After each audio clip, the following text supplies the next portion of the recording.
Cricuters, and welcome to Cricketing with Delonda. It's me again, Delonda, and thank you so much for joining me today. In today's tutorial, we are making engraved keychains with the Cricut Explore Air 2. If you joined me last time, I showed you how to make an engraved acrylic with the Cricut Explore Air 2, and we just took it one step further. I will show you all the materials you'll need. We'll go into Cricut Design Space, and I'll show you my process for getting them engraved. They look like this. They turned out beautiful. I'm excited to share this process with you. So without further ado, let's head on over and look at the materials you will need in order to create beautiful engraved keychains with your Cricut Explore Air 2. The materials I'll use for this project include my Cricut Explore Air 2. I'll use a purple HTV Ront Strong Grip Mat, a Choma's Precision Tip Tool. This is a third-party tool. My Cricut Explore Air 2 is not under warranty anymore. I'm using these keychain blanks that are 2-inch blanks. I'm using this gold hardware that I purchased from Amazon. I'll leave a link to all of this hardware below. I'll use these jewelry pliers to put the keychain hardware on the keychain blanks. And I'm actually going to show you what I did with these painters or paint pens. These are fine point pens. They are not oil based. This is actually acrylic paint and it is permanent. And I'll use one file from Design Bundles and one file that is available in Cricut Design Space. So without further ado, let's head on over to Cricut Design Space. I am in Cricut Design Space. I'm connected to my Cricut Explore Air 2. The first thing that I'll do is upload the engraving fill and put it on my canvas. I already have it saved, so I'm not going to download it again. It is the engraving fill pattern that looks like this. It's the one that says engraving fill pattern was inspired by Kay Hall's project. My recommendation is that you download the engraving fill and open Cricut Design Space before you start this project. I'm going to click customize and bring it to my canvas. The next thing that I'll do is upload the two files that I plan to use for my keychains. I'm going to upload one that is very familiar, and it is the one that says crafting is my therapy. I'm going to add it to my canvas. It's going to come in very big. I'm going to resize it to 5.0 and move it over. Right now, this is a layered file. I know it's layered because I see all of these layers over here in my layers panel. I'll select this whole file and I will weld it. The next file that I plan to use is one that is available in Cricut Design Space. I just typed in the word Boston and it'll show me everything that has anything to do with Boston. And I actually like this little picture of this Boston Terrier. However, I am going to contour this file because I don't want to use it the way that it is right now. I'm going to move this over to the left of my canvas and bring my view down to 75%. I'm moving it over here so that when I start to contour, I can see what's happening to my file and I can make sure that the pieces are being removed that I want to be removed. I'm going to click contour. After I click contour, I initially thought that it would be easier to click hide all contours and just go through and select the dog. I realized that that wasn't the easiest way, not for me in my opinion. What I did was I went back in, I clicked contour again, and I went through and started to select the pieces, all of the pieces that were anything other than the dog. Because what I wanted to end up with was just the outline of the dog. So I went through, I selected all of the letters, I selected the circle, and all of the little intricate pieces that were not a part of the dog, so that the only thing that I would be left with was the dog's face, so that I could resize it and make it bigger and more bold to go on the keychain blank.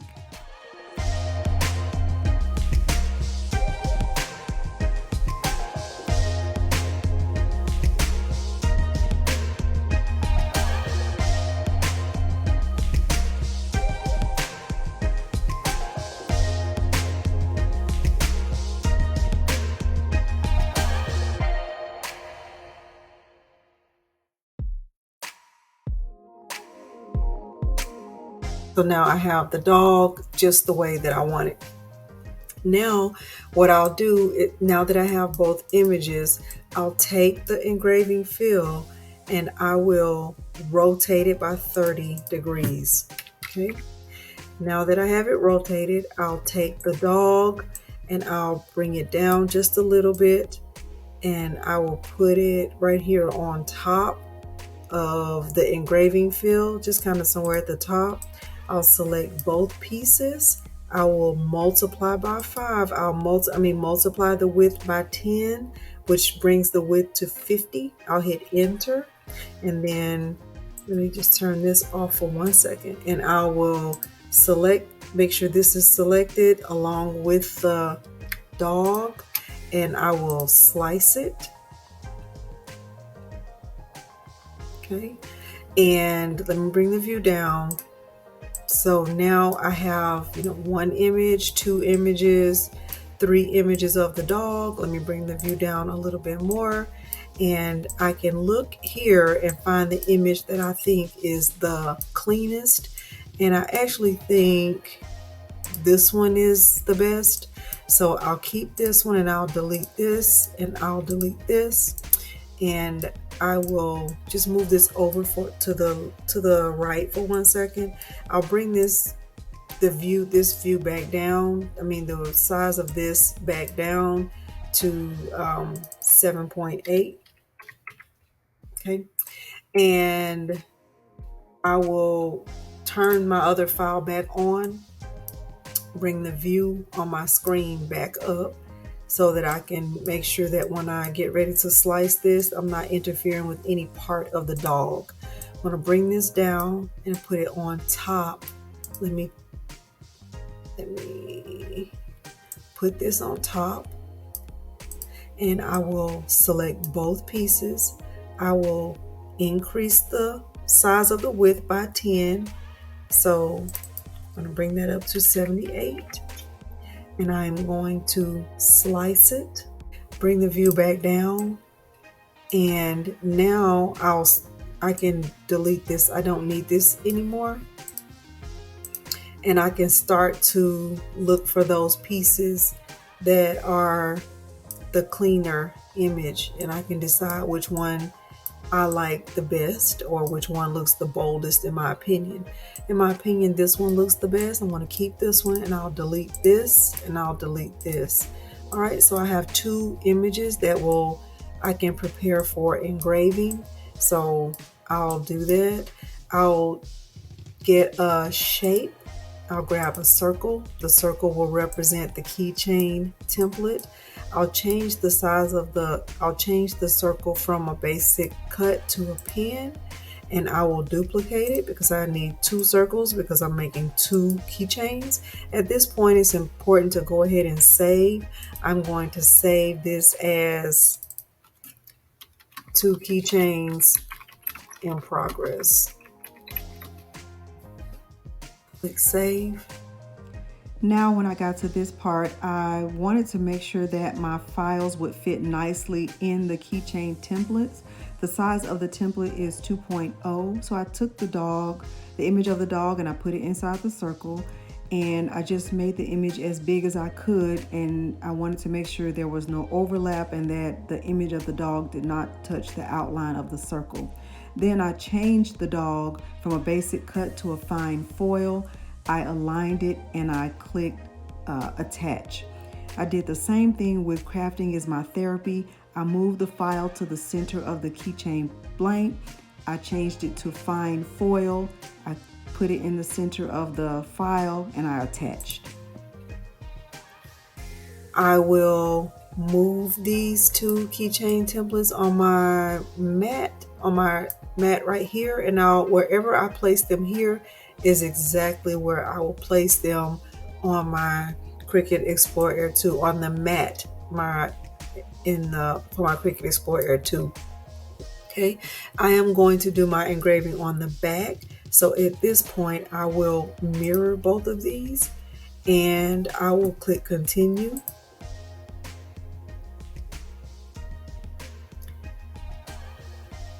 I'm being asked to set the base material. I'll click Browse All Materials and select Craft Board. I'll click Done.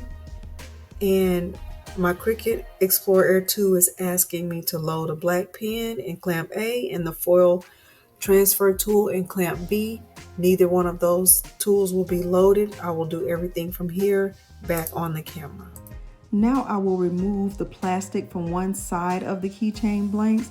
There is plastic on both sides. I'm just removing one side and I will place it down on the mat in the exact spot that I placed it when I was in the prepare screen of Cricut Design Space. Then I'll get both of my blanks taped down to the mat, making sure to tape only as close to the outer edge as possible.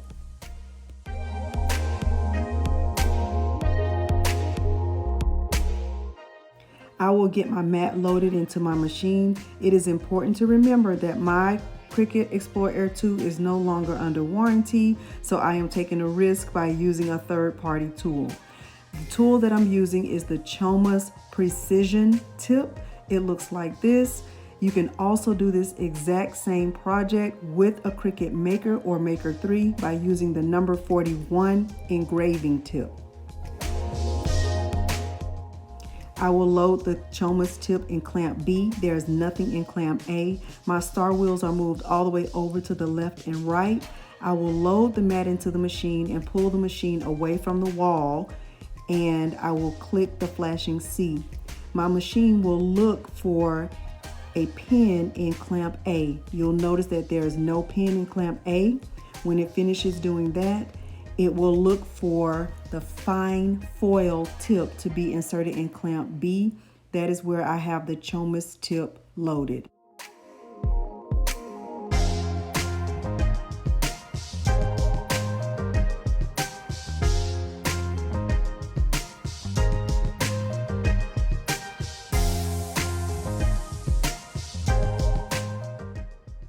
The engraving process is finished. I will unload the mat from the machine and I'm finished with my machine for tonight. This is what they look like when it comes from the machine. I can tell that the engraving process went well. I wish I had moved this over, but I still love it.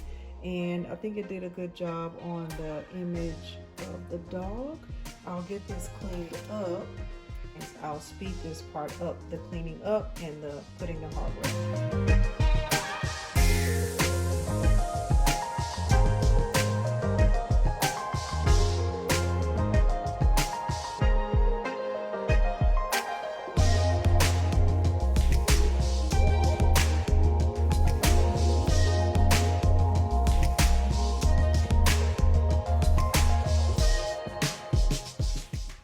So this is how the finished product turned out, and what am I going to say? I love it. I love the way both of these turned out. I'm very pleased with the engraving with the Choma's tip. Remember, my machine is no longer under warranty, so I did take a risk by using that tip. I would not encourage you to do that if your machine is still under warranty, because Cricut will not be responsible for what you do with third-party tools. Okay, one question I often get asked is, can you add color to your engraving? My answer in the past has been, I don't know, try this, try that, and I wasn't sure. Well, tonight I actually did give it a try. I added color to one of the engraving files that I did before I started the tutorial. And I don't mind if you laugh, because I even laughed at this myself. But I am going to show you what that looks like. This is what it looks like when I added color. So yes, you can do it. Hopefully you have a steadier and better hand than I do when using the color tool that I'm going to suggest. I purchased a package of these paint pens. I'll definitely leave a link to them below. It is the fine tip and they are not oil based. And the paint dries very quickly and it is permanent. So it's on there and it's not, it's not chipping away. It's not wet at all. It dried within maybe a minute, maybe not even a minute. It did dry very fast. It is acrylic paint. And if you want to consider adding paint or any kind of color to your engraving, that is what I would recommend you use. All right, if you found this tutorial helpful, please consider hitting the like button and subscribing to my channel. And also don't forget to turn on the bell for notifications, because I do upload new content every single week. Thank you so much for joining me today, and thanks for watching. Bye.